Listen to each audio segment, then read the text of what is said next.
दोस्तों, आज हम बात करें राजस्थान के जयगढ़ किले के खजाने की। खजाना था राजा मानसिंह का। वही मानसिंह जो बादशाह अकबर के बेहद करीब थे। उन्होंने ही बीरबल की मौत का बदला भी लिया था। वैसे तो राजा मानसिंह के अकबरी दरबार से जुड़े कई किस्से मशहूर हैं, पर वो जो सबसे दिलचस्प है वो है उनका जयगढ़ किले में दबा खजाना। तो जानिए, आज इसी दबे खजाने के रहस्य के बारे में जानते हैं। राजा मानसिंह के पास इतना खजाना कहां से आया? जिसने भी अकबर के 9 रत्नों के बारे में सुना है वो राजा मानसिंह के बारे में जरूर जानता होगा। ये अपनी बुद्धिमता और सैन्य कुशल के कारण अकबर के दिल के काफी करीब थे। बतौर सेनापति राजा मानसिंह ने अकबर के लिए कई ऐतिहासिक युद्ध जीते थे। मुगलों की आदत थी कि उन्होंने देश के जिस भी राज्य में रियासत पर हमला करना शुरू कर दिया और जीत हासिल की उसे लूट लिया, क्योंकि जीत में राजा मानसिंह का श्रेय भी कम नहीं था, इसलिए संपत्ति में भी उसका बराबर का अधिकार रहा। राजा मानसिंह से उनके पिता राजा भगवान दास ने भी अकबर किले के युद्ध में महत्वपूर्ण भूमिका निभाई थी। राजा मानसिंह पारिवारिक रूप से पहले से ही सक्षम थे। उनका जन्म 1540 में हुआ था और वे अम्बे रियासत के राजा थे।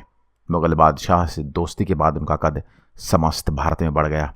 हल्दी घाटी के युद्ध में भी उन्होंने शानदार युद्ध लड़ा था और महाराणा प्रताप के साथ लोहा लिया था।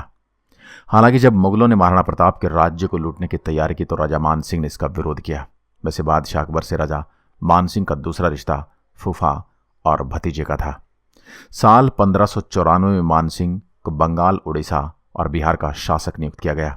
इस दौरान उन्होंने कई छोटी बड़ी रियासतों के राजाओं को हराकर इनकी संपत्ति अपने नाम कर ली। सालों तक राजा मानसिंह ने अपने पराक्रम के बल पर अकूत संपदा जमा कर ली थी, जिसे उन्होंने अपने अजमेर किले में गुप्त स्थान पर छिपा दिया था। उन्होंने अपने जीवन काल में भारत में जितनी भी रियासतों से संपत्ति हासिल की थी उसके कई गुना सिर्फ एक बार में अफगानिस्तान से हासिल कर ली थी। एक कहानी के अनुसार अकबर के आदेश पर मानसिंह काबुल गए थे। वहां की आवाम मुगलिया और लुटेरों से काफ़ी परेशान थी। मानसिंह ने उन मुगलिया सरदारों से मुकाबला कर उन्हें जंग में हरा लिया। इसी दौरान मानसिंह ने यूसुफजई कबीले के सरदार को मारकर बीरबल की मौत का बदला भी लिया। कहा जाता कि लुटेरों के पास कई टन सोना था, जिसे मानसिंह अपने साथ ले आया। यह संपत्ति उन्होंने मुगलों को न सौंपकर आमेर के किले में छिपा दी और इस तरह मानसिंह के पास एक विशाल खजाने का अंबार लग गया। भारत की आज़ादी के बाद जब सरकार को इस खजाने का पता लगा, मानसिंह के खजाने के बारे में उस दौर में तो कोई चर्चा नहीं हुई, पर इसका जिक्र अरबी भाषा की पुरानी किताब हाफ्त तिलिस्मी अम्बेरी यानी कि अम्बेरी के 7 खजानों में मिलता है, जिसमें लिखा है मानसिंह ने अफगानिस्तान से इतनी संपत्ति लूटी थी कि उससे कई रियासतों का पेट पल सकता था। किताब में यह कहा गया है कि जयगढ़ किले के नीचे पानी में 7 विशाल टंकियां बनी हैं। मानसिंह ने खजाना यहीं कहीं छिपाया था। बातें किताबी थी, सो किसी ने इन पर ध्यान नहीं दिया। समय के साथ अफवाहें भी आती रही, लेकिन यह बात अकूत संपत्ति की थी तो भला कितनी देर छिपती। इस खजाने की चर्चा पहली बार 1976 में हुई।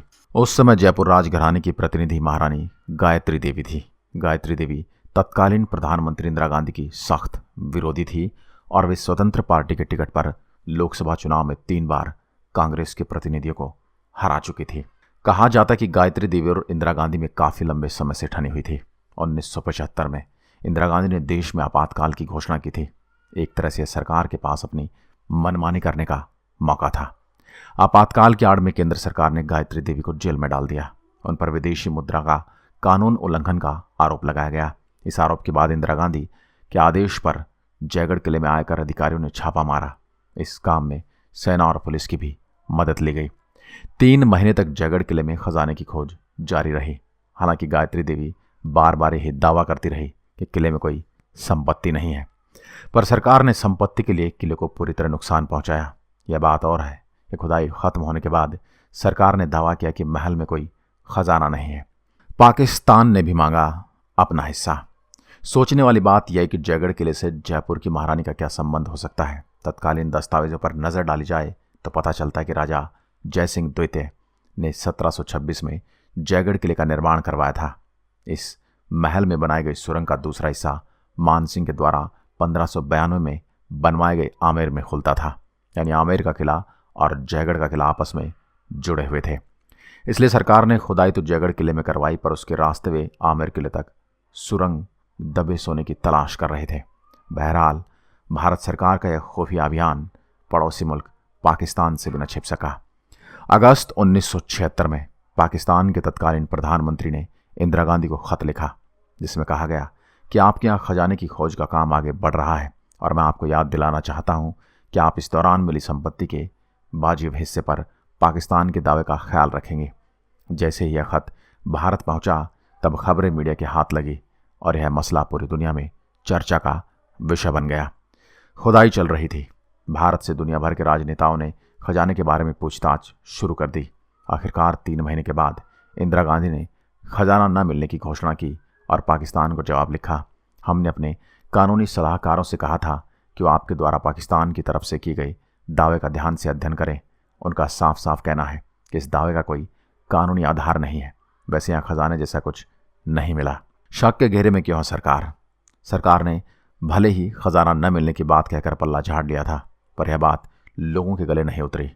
कहा जाता है कि जिस दिन आयकर विभाग और सेना ने किले की खुदाई का काम बंद किया और अभियान खत्म होने की घोषणा हुई, ठीक 1 दिन बाद अचानक बिना किसी कारण के दिल्ली जयपुर हाईवे आम लोगों के लिए बंद कर दिया गया।